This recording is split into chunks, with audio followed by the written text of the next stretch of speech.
বন্ধুরা, মদনপুর গ্রামে সলিম আর তার স্ত্রী সোহানা বসত করত। ওগো স্বামী, আমি এখন বাইরের দিকে যাব, আর তুমি এখন ঘুমেসে পড়ো। একটু বাইরে থেকে এসে আমি ঘুম আসবো, ঠিক আছে? ঠিকই আছে সোহানা, তুমি যাইও তাহলে। কিন্তু বাইরে কিন্তু একটা ডাইনি ঘোরাফেরা করে। ডাইনির হাতে আবার পড়ো না, ডাইনি কিন্তু মেরে ফেলবে। ও নিয়ে চিন্তা করতে হবে না স্বামী তোমাকে। আমি একটু বাইরের থেকে এসে পড়বো, আর কোথায় যাব না। আমার অনেক পেশাব পেয়েছে। আচ্ছা ঠিক আছে, তাহলে তুমি যাও, বাইরের থেকে জলদি এসে পড়ো, আমি এখন ঘুমাসে পড়ি। ওই বলে ওখান থেকে সোহানা বাইরের দিকে চলে যায়, আর ওইদিকে সলিম ঘুম এসে থাকে। আর এদিকে ডাইনিটি তখন বলতে থাকে, আরে, আমি ওই সামনের দিকে যাই, দেখি একটা বই মানুষ পাই নাকি। পাইলে তাহলে আমার কামটা হয়ে যাব। মাথাটা কেটে আমার মাথার সাথে লাগিয়ে নেব। ডাইনিটি তার কথা শেষ করে তখনই সোহানার বাড়ির দিকে চলে এলো।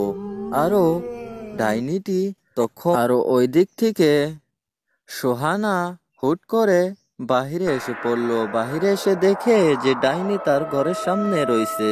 আরে, এ কি? এ তো দেখছি ডাইনি। আমার বাড়ির সামনে কি করছো ডাইনি? তুমি আমাকে বলো, আমাকে মেরো না। আমি তোর গলাটা কেটে আমার মাথার সাথে লাগিয়ে নেব, তাই আমি অনেক শক্তিশালী হয়ে যাব। হ্যাঁ। না ডাইনি, তুমি আমাকে মেরো না। আমি তোমার কি ক্ষতি করছি? তুমি আমাকে ছেড়ে দাও। আমি এখন আমার স্বামীর কাছে যাব। না না, তোকে আমি আর এখন ছাড়বো না। তোকে আমি আজকে মেরেই ছাড়বো। এই বলে ওখান থেকে ডাইনি তার চাকু দিয়ে সোহানার গলাটা কেটে ফেলে। আর গলা কাটার পরে কিছু একটা বলতে থাকে। ওই মাথা, তুই আমার মাথার সাথে জয়েন হয়ে যা। আমার দুই মাথা হয়ে যা, জলদি করে এক্ষুনি। এই তো আমার মাথার সাথে আর একটা মাথা জয়েন হয়ে গেছে। এবার আমাকে কেউ ঠেকাতে পারবে না। আর একটা মাথা হলেই তাই আমি এই পৃথিবীর সব ডাইনির থেকে শক্তিশালী হয়ে যাব। হা হা। ওই বলে ওখান থেকে ডাইনিটি সোহানাকে মেরে সোহানার রক্তখানা নিয়ে যায়। আর ওই দিক থেকে সলিম এসে পড়ে। সোহানার স্বামী এখানে এসে কিছু একটা বলতে থাকে। আরে, এ তো দেখছি আমার স্ত্রী সোহানা। সোহানাকে মেরে ডাইনিটি কিভাবে ফেলে দিয়ে গেছে। আমি বলছিলাম তো, ডাইনির সামনে জানি পড়ো না। এবার যাই, আমার বন্ধুর কাছে যাই। এই বলে ওখান থেকে সলিম রওনা দিয়ে দেয়। শারমিন তার স্বামীকে কিছু একটা বলছিল। ওগো স্বামী, আমি একটু আমার বান্ধবীর বাড়িতে যাব। তুমি একটু বাড়িতে থেকো, বাড়িটা দেখাশোনা কইরো। আমি একটু আমার বান্ধবীর বাড়ি থেকে ঘুরে এসেছি। তোমার বান্ধবীর বাড়িতে তো যাবা, দেখে যেও সন্ধ্যাও হয়ে গেছে। আবার দেখো ডাইনির সামনে না পড়ে। ডাইনিটা কিন্তু অনেক শয়তান আছে, ডাইনিটা তোমাকে মেরেও ফেলতে পারে, বুঝছো? ওই বলে ওখান থেকে শারমিন তার বাড়ির থেকে রওনা দিয়ে দেয়।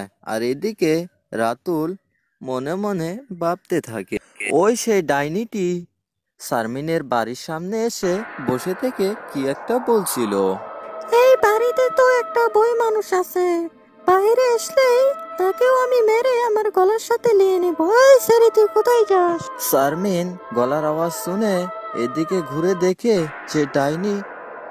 ওরে বাবা, এ তো দেখছি ডাইনি। আরে ডাইনি, তুমি আমাকে মেরো না। আমি আমার বান্ধবীর বাড়িতে যাব। তুমি আমাকে আজকে ছেড়ে দাও। না না, সেটা বললে তো হবে না। আমি একটা মাথা হইলেই আমার, তাই আমি এই পৃথিবীর সবচেয়ে সব ডাইনির থেকে শক্তিশালী হয়ে যাব। হ্যাঁ। ওই বলে শারমিনের গলাটা ডাইনি চাকু দিয়ে আলাদা করে ফেলে। আলাদা করার পরে কিছু একটা ডাইনি বলতে থাকে। ওই মাথা, তুই আমার কাছে আসে যা। আমার মাথার সাথে জয়েন হয়ে যা, বুঝছিস? জয়েন হয়ে যা। ওই বলে শারমিনের মাথাটা ডাইনির মাথার সাথে জয়েন হয়ে তিন মাথাওয়ালা ডাইনি হয়ে যায়। ডাইনিটি তখন বলতে থাকে, আমাকে আর কেউ ঠেকাতে পারবো না, আমার 3 মাথা হয়ে গেছে। আমি এখন পাহাড়ের পাশে যে যজ্ঞ করে আমি পৃথিবীর সব থেকে শক্তিশালী ডাইনি হয়ে যাব। এখন যে আমি যজ্ঞ করব। হ্যাঁ, ওই বলে ওখান থেকে ডাইনিটি চলে যায়। আর ওই দিক থেকে শারমিনের স্বামী গোপাল এসে কিছু একটা বলতে থাকে। আরে আমি তো বলছিলামই ডাইনির হাতে যেন পড়ো না তুমি। এখন দেখছাও ডাইনির হাতে পড়ার কি সমস্যা। আমি এখন আমার বন্ধুর কাছে যাই একটু মাদাত নি। গোপাল আর সলিম একখানে হয়ে কিছু একটা সলিম বলছিল। ওই গোপাল, তুই কি শুনছাস? আমার বউকে মেরে ফেলছে ডাইনি। চল বন্ধু, ডাইনিকে আজকে আমি মেরে ফেলবো। আমারও তো ওই একই সমস্যা বন্ধু, ডাইনি আমার বউকেও মেরে ফেলছে। চল বন্ধু আমরা দুজন মিলে ডাইনিকে মেরে ফেলবো যে এখন। ডাইনিটি ওই পাহাড়ের পাশে যজ্ঞ করতেছে। এক্ষুনি জেলে এই সুযোগ হাত থেকে সারা যাব না। চল বন্ধু এক্ষুনি যাব। ওই বলে ওখান থেকে গোপাল আর সলিম রওনা দিয়ে দেয়। হাঁটতে হাঁটতে গোপাল আর সলিম ওখানে চলে এলো। আর গোপাল কিছু একটা বলছিল। আরে বন্ধু সলিম, এই সেই ডাইনি। আরে বন্ধু, ডাইনি বোধহয় এখন যজ্ঞ করছে। এই সুযোগটা হাতছাড়া করা যাব না, বুঝছাস বন্ধু? এই বলে গোপাল ডাইনির গলাটা কেটে ফেলে। গলা কাটার পরে গলাটা ফের ডাইনির মাথার সাথে লেগে যায়। তারপরে গোপাল ডাইনির গলাটা আবারও কেটে ফেলে, কিন্তু কাটার পরে সেই একই অবস্থা। আরে বন্ধু গোপাল, ডাইনির পেটের মধ্যে মার, তাহলে ডাইনি মরে যাব। তারপরে গোপাল ডাইনির পেটের মধ্যে ছুরি মেরে ডাইনিকে মেরে ফেলে। আরো গোপাল বলতে থাকে, আরে বন্ধু, ডাইনিকে তো আমরা মেরে আমাদের বেজালটা মুক্ত করে নিলাম। তাহলে বন্ধু আমাদের এই চ্যানেলটাকে সাবস্ক্রাইব করে দিতে বল আমাদের এই অডিয়েন্সকে। এই যে বন্ধুরা, আপনারা আমাদের এই চ্যানেলটাকে সাবস্ক্রাইব করে দিন আর পাশে থাকুন। ধন্যবাদ।